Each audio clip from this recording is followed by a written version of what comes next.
Held at IFL TV in association with Mackey's Gym. With me, I've got John Dennen. We're at the press conference today for Dillian Whyte versus Chisora. We've just seen some explosive action, to say the least. To say the least. With me, I've got the man in the know, boxing news' very own John Dennen. Talk to me about what we just witnessed, John. I don't know. I'm not the man in the know. I don't know what's going on anymore. I suppose we all knew that Derek Chisora and Dillian Whyte in the same room at the same time. There was a lot of hostility there. It'd come to blows on TV. We all knew it was an explosive situation, but I wasn't expecting Derek to pick up a table, launch it over everyone's heads, and then it took. Well, I don't know how long it went. I don't know how long it actually was, but it felt like it took a long time for the situation to. I thought you meant the table to land. Well, yeah, that too. That's how I saw it. But yeah, no, it did go too far. Good for boxing, bad for boxing, good for PPV sales, good for what you talk to me. Tell me about it. It's because of the notoriety. I'm afraid to say it is good for pay-per-view sales, but in the long run, it's not good. It does make the sport look bad. It's kind of, you want people to be interested because the fights are good, and actually this is a well-matched British heavyweight title fight, and yeah, I mean it will have a sort of, like I say, it will make it notorious, but in the long run, it's not good for the sport's image, and that does matter in the long run. You want boxing for attaching corporate sponsors, for attaching the bigger picture, if you like. Yeah, you don't want boxing to become a sort of niche sport, and for its participants to behave in a more and more extreme way. You want as many people as possible to connect to boxing, watch it, pay attention. In the long run, that's what's best. And while this will shock people, it will also, put people off, anger people. Boxing needs to, in a dangerous sport, it needs to conduct itself well and not stir the pot too much, Is there not not go a too fine far. line though between fighters being over respectful, and if that's how a man is, that is how he conducts himself, I'm all for that. Is there a fine line between sort of fighters saying they've had a great training camp and not selling the fight, as to being what we've seen today, over the line? Yeah, I mean, and also it is down to the individual. It's up to him how he behaves and how he reacts, and it shouldn't really. It's not like people should think all boxers are the same. They are either all respectful or they're all more outrageous. So it is up to individuals to be responsible for themselves. But unfortunately, people tend to sort of tar a whole sport with the same brush. The first thing I learnt when I was attempting to box is you can't be thick and be a boxer. And you don't want people to think that boxers are these sort of unthinking, violent people when they're not, when that's not a fair reflection of the sport. And Derek lost his temper today, but then different sides to Derek Chisora. He's not always like that. He's not all bad, is what you're trying to say. Yeah. Oh yeah, not at all. Well, no. On the flip side to this, we've seen fighters throw tables before.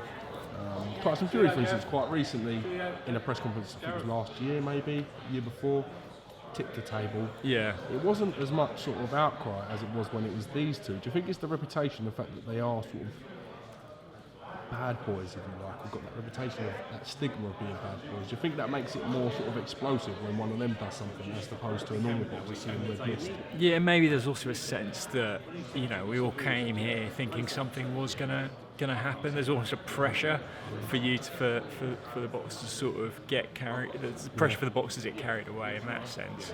And it's hard for me to be too hypocritical and take a dim view of it, because I'm still filing a story on the Boxing News website about it. I'm still looking at what our figures are going to be and that kind of thing. So yeah. What would you do if Derek Chisora launched the table at you? What would your reaction be? Run for it. I was sitting in there in the front row. Mark Tibbs didn't seem best pleased either. Sorry to interrupt you. Well, strangely enough, he seemed quite annoyed earlier on in the press conference.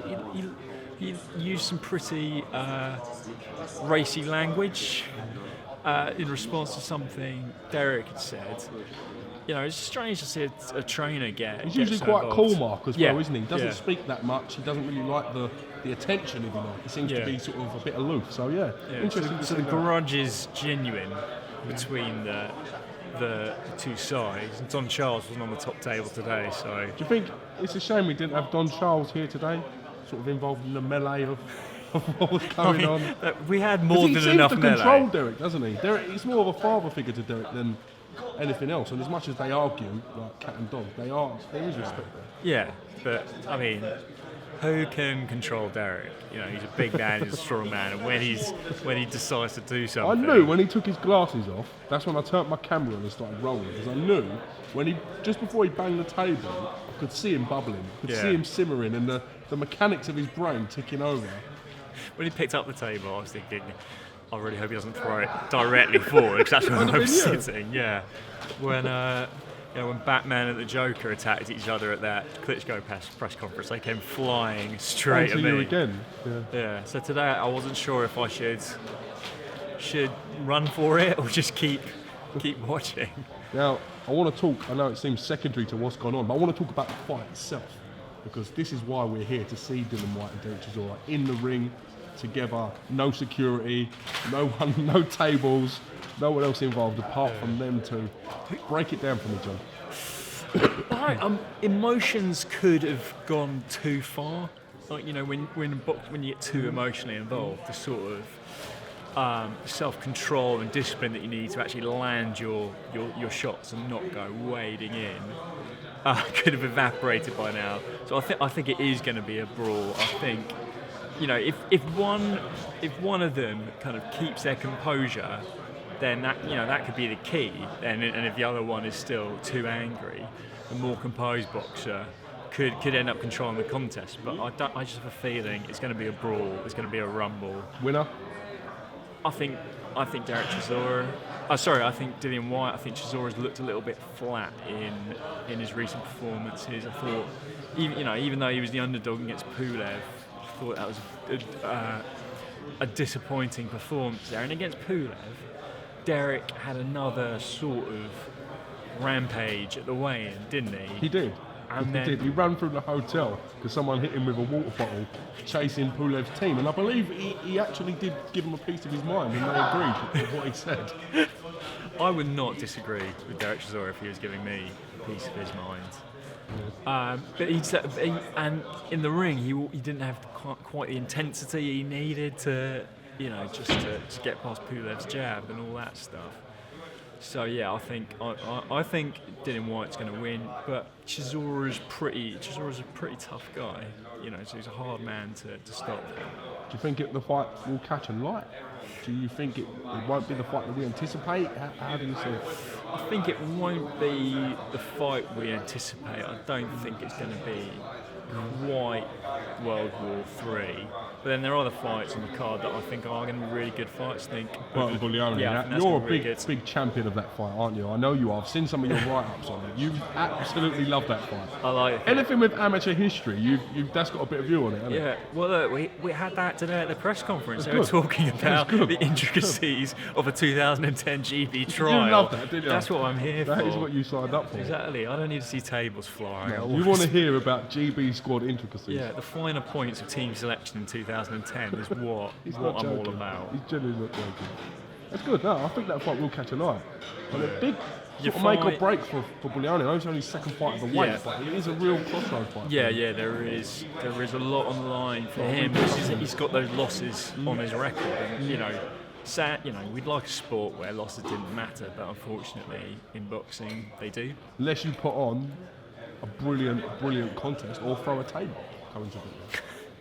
That's your advice. It's all going wrong. Pick up a table and throw it. On that note, thank you very much for giving me some time today.